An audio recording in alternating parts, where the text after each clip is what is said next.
Kwanza kabisa Mungu yu mwema, Mungu yu mwema. Tumefika salama Dar es Salaam baada ya kucheza mechi yetu na Namungo usiku, tukasafiri na tumefika jana usiku.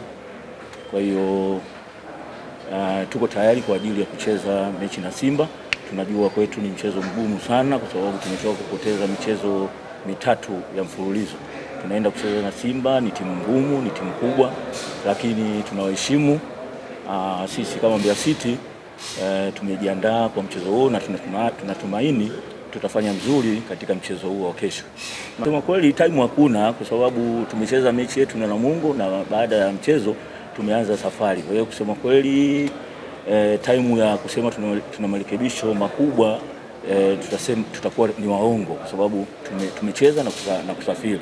Kwa hiyo kilichobaki kwetu sisi ni vijana tu kuwatengeneza kisaikolojia kwa ajili ya huo mchezo wa kesho. Inshallah mategemeo yetu kufanya vizuri katika mchezo wa kesho, lakini kusema kweli ratiba imetubana sana. Michezo yetu iko back to back. Ndani ya siku karibu 12 tunacheza mechi 4.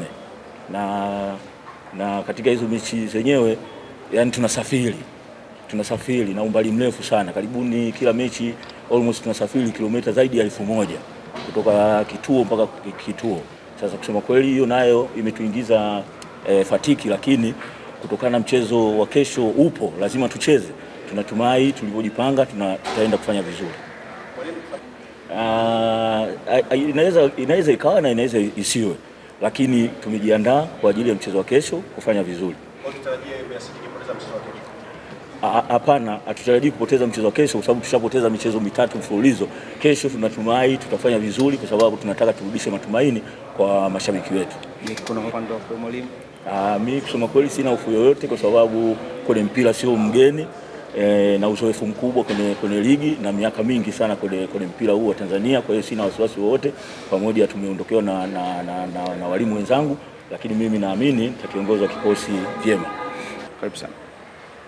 Kwanza wale wote tumshukuru Mwenyezi Mungu. Ukiangalia tumetoka safari na tumeweza kufika salama salimini kwa uwezo wa Mwenyezi Mungu. Matarajio yetu tumejiandaa vizuri kwa sababu tumeweza kufanya recover siku ya jana na leo asubuhi tumeweza kufanya recover zaidi, kwa maana wachezaji wote wako tayari kwa niaba ya mchezo. Swali.